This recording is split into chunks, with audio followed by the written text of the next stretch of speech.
A statement purporting to be the first by Syria's ousted President Bashar al-Assad said his departure from Syria was neither planned nor occurred during the final hours of the battles. The written statement, published on Monday on the Syrian presidency's Telegram channel, was posted from Moscow, where Assad has been granted asylum.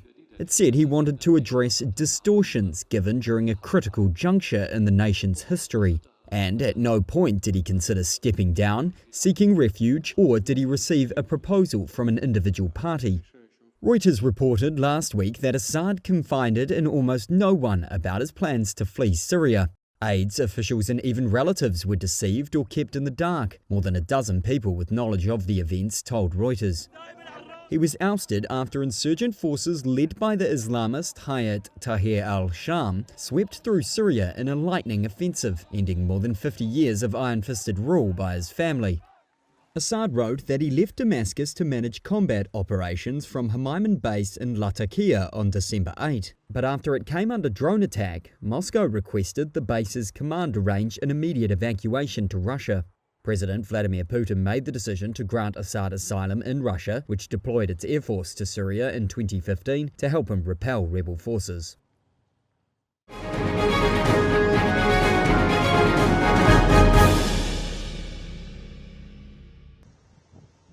Police say a 15-year-old girl opened fire in a Wisconsin school classroom on Monday, fatally shooting a fellow student and a teacher and wounding 6 other people before killing herself with the handgun. As of late Monday, Madison Police Chief Sean Barnes said the motive for the violence remained unclear. At this time, we're still working on a motive, trying to determine why this happened. Barnes added that 2 students remained in critical condition with life-threatening injuries.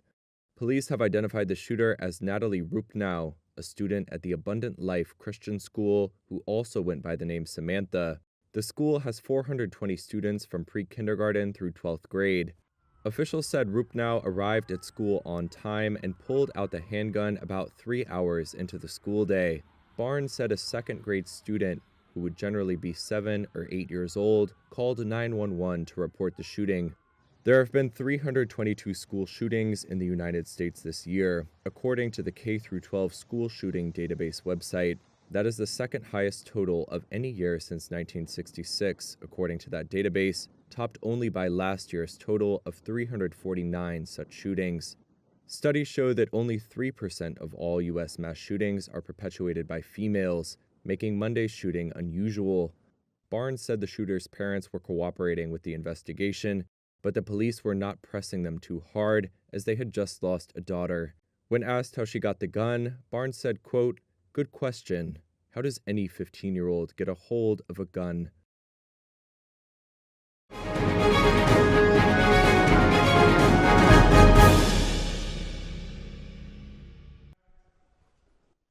A New York judge has ruled that Donald Trump's conviction for falsifying records to cover up a sex scandal should stand.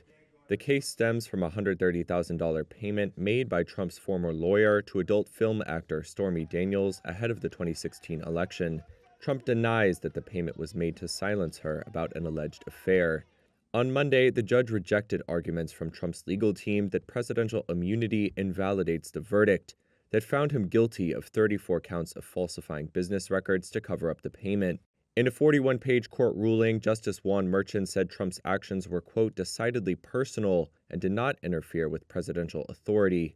Trump's lawyers had argued this case would hinder his presidency, but prosecutors say overturning the jury's decision would be a, quote, extreme remedy. Trump's lawyers did not immediately respond to a request for comment. When a Manhattan jury found him guilty in May, it made Trump the first U.S. president to be criminally convicted. Trump pleaded not guilty, calling the case an attempt to disrupt his 2024 campaign. The now president-elect was initially scheduled to be sentenced on November 26th. That has been postponed indefinitely after his November election victory over Vice President Kamala Harris.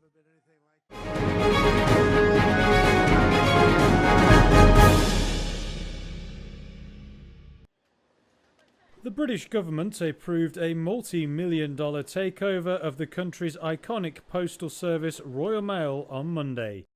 EP Group, owned by Czech billionaire Daniel Kretinsky, has bid $4.5 billion for International Distribution Services, or IDS, which is Royal Mail's parent. IDS agreed to a takeover for EP Group in May, but the deal has been under review by Britain since August.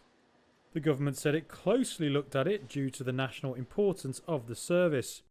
Business Secretary Jonathan Reynolds said EP Group had committed to protect Royal Mail's postal network. He also said he'd secured a so-called golden share. That ensures its headquarters stay in Britain and the firm continues to pay UK taxes. He further said the deal provided a secure future to thousands of workers and customers and ensures a financially stable Royal Mail. EP also announced it had reached agreements in principle with Royal Mail's unions. Kretinsky pledged to be a long-term and committed investor. He said EP Group was on a mission to make Royal Mail a successful modern postal operator. Royal Mail was privatised in 2013 in a massive state sell-off. EP said it expects the deal to complete in the first quarter of next year.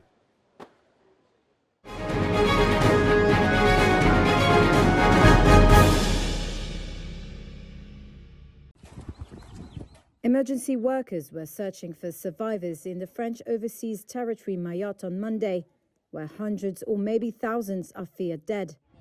That's after Cyclone Chido devastated large parts of the Indian Ocean islands over the weekend. It is the worst cyclone to hit the archipelago, located off the east coast of Africa, in nearly a century. The aftermath of the cyclone saw hillsides littered with the wreckage of hundreds of makeshift homes. The full extent of casualties and physical damage remains unclear. On Monday, maritime and aerial operations were underway to deliver relief supplies and equipment, French authorities said. Despite these efforts, significant challenges remain. Parts of the islands were still inaccessible to rescue workers on Monday, according to a civil security spokesperson. Mayotte, which lies between Mozambique and Madagascar, is made up of two main islands and has a population of about 321,000. It is significantly poorer than the rest of France and has grappled with gang violence and social unrest for decades. Extreme weather events have become more common around the globe, in keeping with global warming. And poorer nations often say they are bearing the brunt of the environmental crisis.